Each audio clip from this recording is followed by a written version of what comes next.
Assalamualaikum warahmatullahi wabarakatuh. A'udzu billahi minasyaitonir rajim. Bismillahirrahmanirrahim. Alhamdulillahi rabbil alamin. Wassalatu wassalamu ala asyrafil anbiya'i wal mursalin. Sayyidina wa habibina wa maulana Muhammadin sallallahu alaihi wasallam wa ala alihi wa sahbihi ajma'in. Qala rabbi shrah li sadri wa yassir li amri wa hlul 'uqdatam min lisani yafqahu qawli.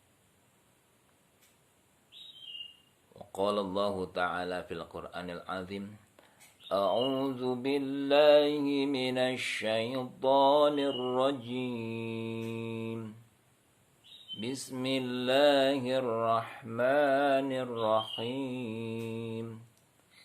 Wal 'ashr Innal insana lafi khusrin illa alladhina amanu wa 'amilus salihati wa tawassaw bil haqqi wa tawassaw bis sabr. Shadaqallahul azim. Amma ba'du. Kepada semua pemirsa dimanapun berada, khususnya anak-anak yang duduk di dunia pendidikan, baik dari tingkat SD, SMP, SMA, SMK, mungkin di perguruan tinggi.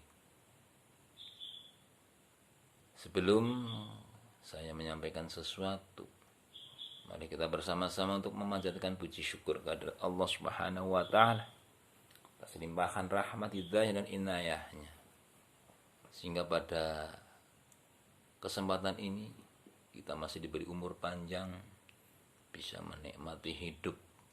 Semoga nikmat yang Allah berikan bisa kita gunakan untuk melaksanakan perintah-perintah Allah dan perintah Rasulullah Shallallahu Alaihi Wasallam. Karena rasa syukur itu seperti dalam pengertian asyukru syarfun ni'mah bi a'malis shalihah. Syukur itu artinya menggunakan kenikmatannya untuk taat kepada Allah Subhanahu wa taala. Sehingga nikmat-nikmat Allah yang Allah berikan, marilah kita manfaatkan untuk melaksanakan kebajikan-kebajikan. Baik yang kaitannya hablum minallah, kita tingkatkan. Yang sholatnya masih bolong-bolong, kita rapatkan. Yang mungkin sholatnya senangnya sendirian, mari kita tingkatkan untuk melaksanakan sholat secara berjamaah. Kita tahu bahwa sholat jamaah adalah pahalanya lebih besar. Dalam sebuah hadis Rasulullah SAW bersabda, sholatul jama'ati tafdulun min sholatil faddi bisab'i wa isrina darajat.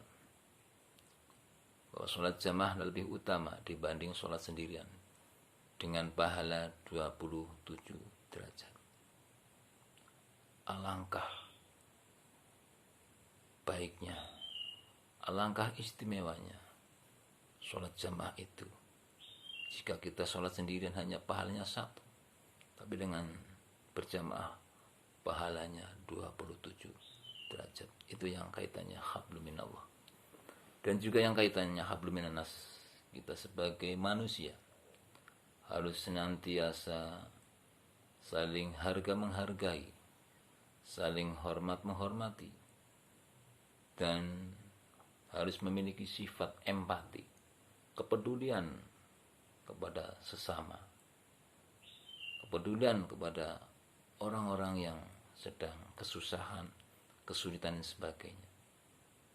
Itu perlu kita lakukan.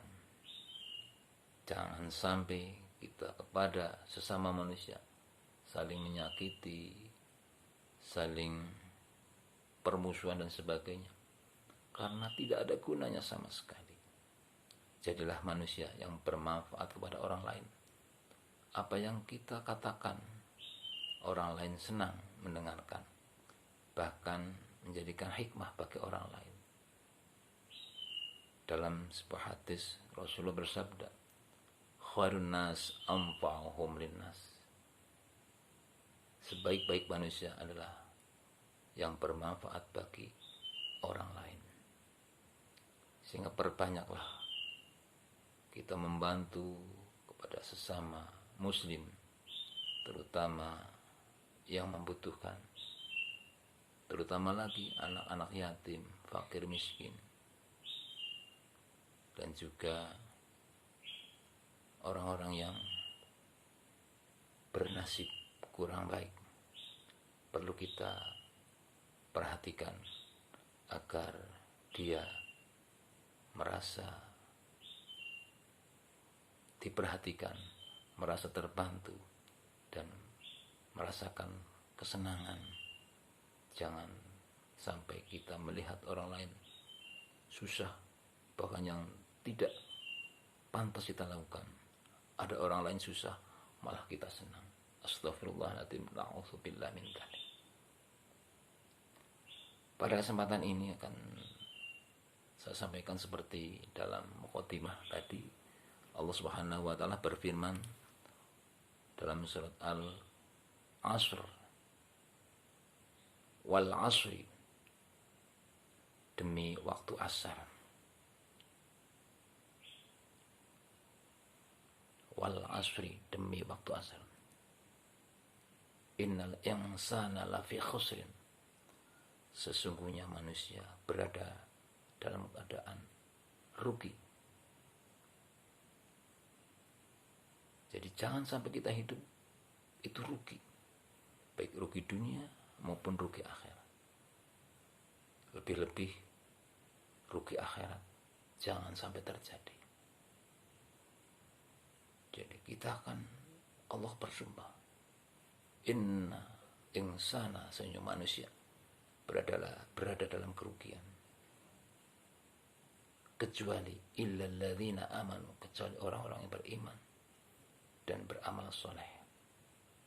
Maka itu marilah jaga iman kita sampai akhir hayatnya dengan melakukan amal-amal soleh yang baik, yang bisa kita lakukan sesuai dengan kemampuan kita, baik yang kaitannya hablum minallah dan juga hablum minannas. Contoh, kita diwajibkan untuk melaksanakan sholat. Jangan hanya yang wajib saja, tapi yang sunnah pun kita berusaha untuk bisa melaksanakan. Contohnya ada sholat rawatib, yaitu sholat qobliyah ba'diyah, ada sholat tahiyatul masjid, sholat duha, sholat tahajud, sholat witir, dan sebagainya, sebagai tambahan amal kita untuk menjadi orang yang bahagia di yaumul qiyamah. Kemudian banyak lagi amal-amal soleh yang terkait dengan hablum minannas. Kita memiliki sesuatu,